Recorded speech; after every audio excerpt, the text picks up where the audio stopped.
신약성경 마가복음 15장 16절에서 32절까지 우리 한 목소리로 함께 봉독하겠습니다. 군인들이 예수를 끌고 브라이도리온이라는 뜰 안으로 들어가서 온 군대를 모으고 예수에게 자색 옷을 입히고 가시관을 엮어 씌우고 경례하여 이르되 유대인의 왕이여 평안할지어다 하고 갈대로 그의 머리를 치며 침을 뱉으며 꿇어 절하더라. 희롱을 다한 후 자색 옷을 벗기고 도로 그의 옷을 입히고 십자가에 못 박으려고 끌고 나가니라. 마침 알렉산더와 루포의 아버지인 구레네 사람 시몬이 시골로부터 와서 지나가는데 그들이 그를 억지로 같이 가게 하여 예수의 십자가를 지우고 예수를 끌고 골고다라 하는 곳, 번역하면 해골의 곳에 이르러 모략을 탄 포도주를 주었으나 예수께서 받지 아니하시니라. 십자가에 못 박고 그 옷을 나눌세 누가 어느 것을 가질까 하여 제비를 뽑더라. 때가 제3시가 되어 십자가에 못 박으니라. 그 위에 있는 죄패에 유대인의 왕이라 썼고 강도 둘을 예수와 함께 십자가에 못 박으니 하나는 그의 우편에 하나는 좌편에 있더라. 지나가는 자들은 자기 머리를 흔들며 예수를 모욕하여 이르되 아하 성전을 헐고 사흘에 짓는다는 자여 내가 너를 구원하여 십자가에서 내려오라 하고 그와 같이 대제사장들도 서기관들과 함께 희롱하며 서로 말하되 그가 남은 구원하였으되 자기는 구원할 수 없도다. 이스라엘의 왕 그리스도가 지금 십자가에서 내려와 우리가 보고 믿게 할지어다 하며 함께 십자가에 못 박힌 자들도 예수를 욕하더라. 아멘. 할렐루야. 하나님의 은혜가 오늘 새벽에 하루의 첫 시간을 기도로 시작하는 우리 믿음의 가족들에게 함께 하시기를 예수님의 이름으로 축원합니다. 오늘 말씀은 예수님이 십자가에 달리시는 그러한 내용으로 담겨져 있습니다. 예수님이 십자가 사형을 받게 됩니다.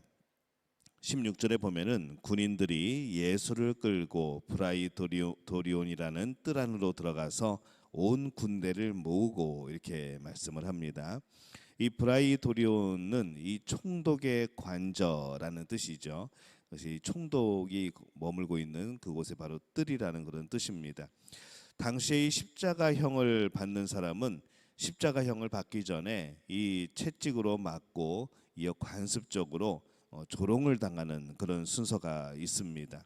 그래서 17절에 보면은 예수에게 자색 옷을 입히고 가시관을 엮어 씌우고 이렇게 되어 있죠.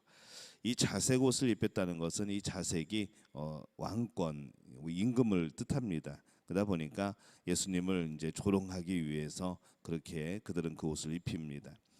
몸이 잔인한 채찍질로 인해서 살점이 떨어져 나가고 군데군데 뼈까지 드러나는 그런 상처를 입은 상황에서 이 병사들은 조롱하기 위해서 왕의 상징인 바로 그 자색 옷을 입히는 것이죠.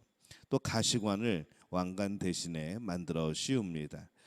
예수님의 죄목이 유대인의 왕이었기 때문에 왕에 맞는 조롱을 한 것이죠. 예수님이 골고다에서 이 십자가에 못 박히셨을 때 지나가는 사람들도 조롱합니다. 뭐라고 조롱을 하는가 하면 29절에 보니까 지나가는 자들은 자기 머리를 흔들며 예수를 모욕하여 이르되 아하 성전을 헐고 사흘에 짓는다는 자여라고 조롱을 합니다. 이 당시의 십자가 처형은 사람들이 가장 많이 볼 수 있는 곳에서 진행을 합니다. 그 십자가의 형이라는 것이 많은 사람들에게 효과를 주죠. 그래서 로마 정부에 반대를 한다거나 절대로 죄를 지으면 안 된다, 질서를 지켜라, 뭐 이제 그런 의미에서 반란은 안 된다라는 그런 본보기로서 십자가형이 행해집니다. 그러다 보니까는 사람들이 많이 볼 수 있는 곳에서 진행이 됩니다. 그래서 이 성문 바로 밖에 위치한 곳에서 진행이 되었고 또 6월절 전날이었기 때문에 수없이 많은 사람들이 그 앞을 지나가고 있는 상황인 것이죠. 그 많은 사람들이 다 조롱을 하면서 지나갑니다. 예수님에 대해서 많은 소문을 들었겠죠. 그래서 예수님이 전에 하셨던 그 말씀, 이 성전을 사흘에 다시 짓는다는 자여라고 하면서 그들이 알고 있는 그 작은 정보를 가지고 예수님을 지금 조롱하고 있습니다. 이 종교 지도자들도 흐뭇해하면서 같이 조롱을 합니다. 31절에 보면은 그와 같이 대제사장들도 서기관들과 함께 희롱하며 서로 말하되 그가 남은 구원하였으되 자기는 구원할 수 없도다라고 말씀을 하죠. 그들은 이 예수님에 대해서 조금 더 알고 있었습니다. 남은 구원하였으되 자기는 구원할 수 없도다. 어떻게 보면은 이 말이 참 맞는 말이기는 합니다. 예수님이 온 인류를 구원하시죠. 이 십자가를 통하여서 또 그 부활을 통하여서 온 인류를 구원하십니다. 근데 예수님이 스스로 구원해서는 안 되는 것이죠. 예수님은 십자가에 못 박혀 돌아가셔야 하는 겁니다. 근데 이것을 이 종교 지도자들은 오히려 조롱거리로 삼습니다. 남은 구원하였으되 자기는 구원할 수 없도다 이렇게 말을 하는 거죠. 이들은 예수님이 온 인류의 구원자라는 것을 어렴풋하게 알고 있던 겁니다. 이 조롱이라는 것은 자신을 높이고 다른 사람을 낮추는 겁니다. 예수님을 조롱하는 이들이 혹시 나중에 자신들은 예수님이 메시아였음을 몰랐기 때문에 그렇다고 주장할지도 모르죠. 그러나 그들이 몰랐다고 하여도 한 사람을 그렇게 조롱한 것만으로도 충분한 죄가 될 겁니다.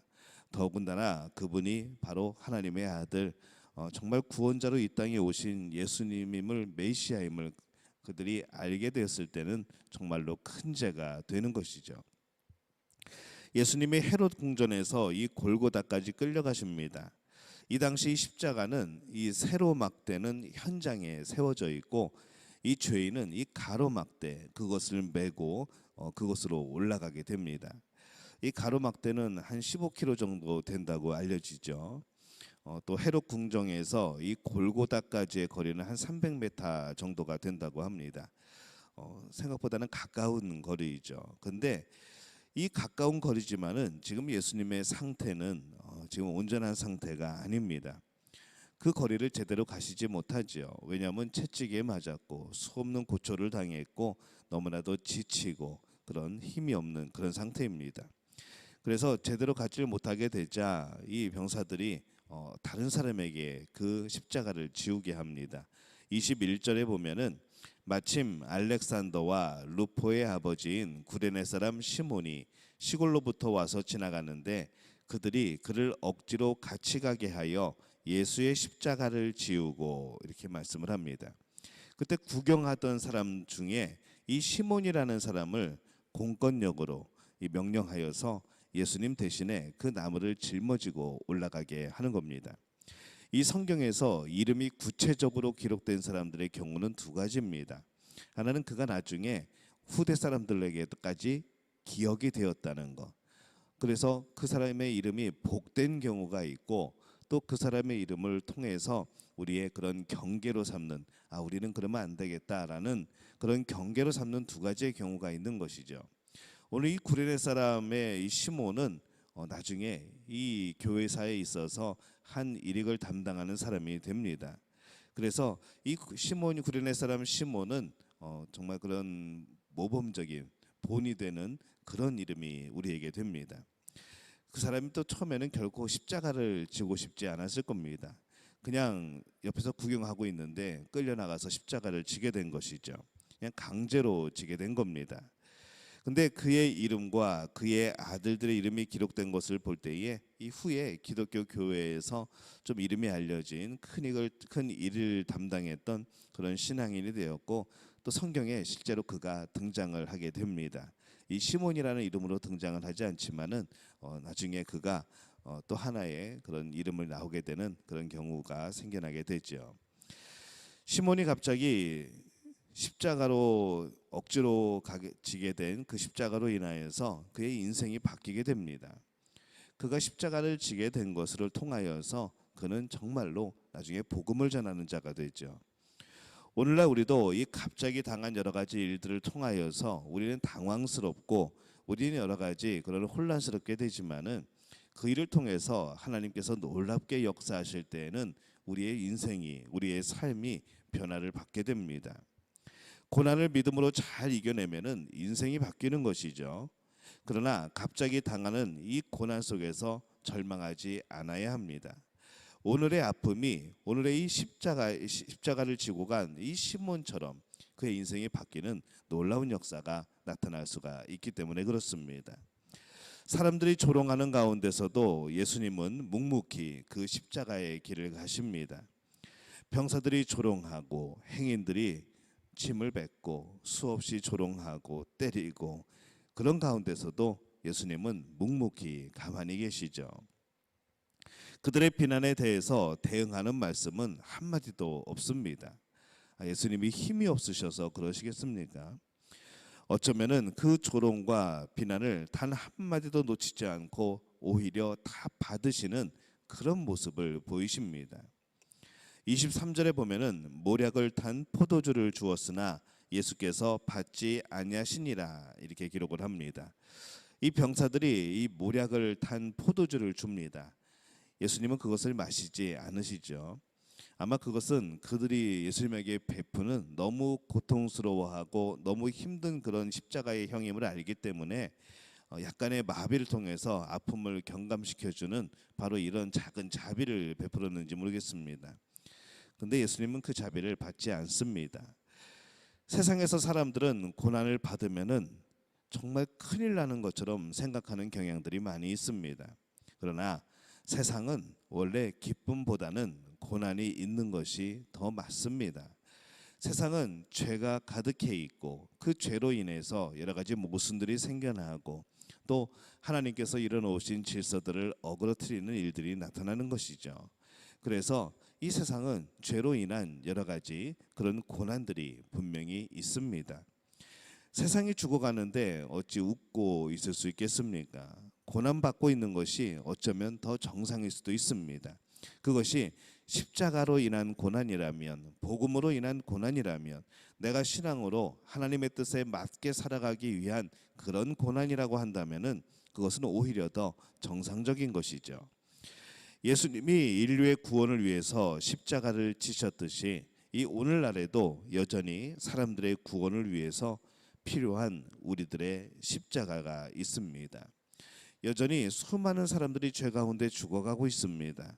그래서 이 고난의 십자가가 또 필요한 것이죠. 주님처럼 이 고난을 받을 그 신앙인이 또 필요한 겁니다. 세상을 향하여 우리는 국률의 마음으로 이 사랑으로 또 고난받을 자세를 가져야 하는 것이죠. 하나님 나라를 전하기 위하여서 그 생명을 전하기 위하여서 우리는 그 예수님의 고난에 동참을 하는 겁니다. 오늘 우리도 이 십자가를 지고 가기를 바랍니다. 예수님은 그 처절한 아픔의 십자가도 지셨는데 오늘날 우리가 이 사랑의 십자가도 지지 못한다면은 예수님을 닮은 모습은 아니겠죠. 오늘 우리들의 삶은 어떻습니까? 우리들의 십자가를 지고 예수님을 따르고 있습니까?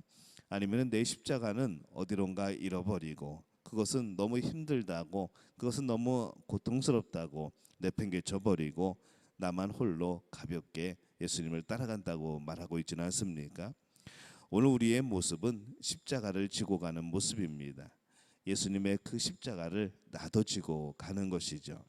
오늘 우리의 삶 속에서 또 우리의 마음 속에서 그 십자가가 새겨지고 그 십자가가 세워지고 또 그 십자가를 지고 온전한 하나님의 나라의 백성이 되기 위하여서 또 이 땅에 많은 사람들에게 긍휼과 사랑의 마음을 베풀기 위하여서 그 십자가를 달게 지는 우리 믿음의 가족들이 되어주시기를 예수님의 이름으로 축원합니다.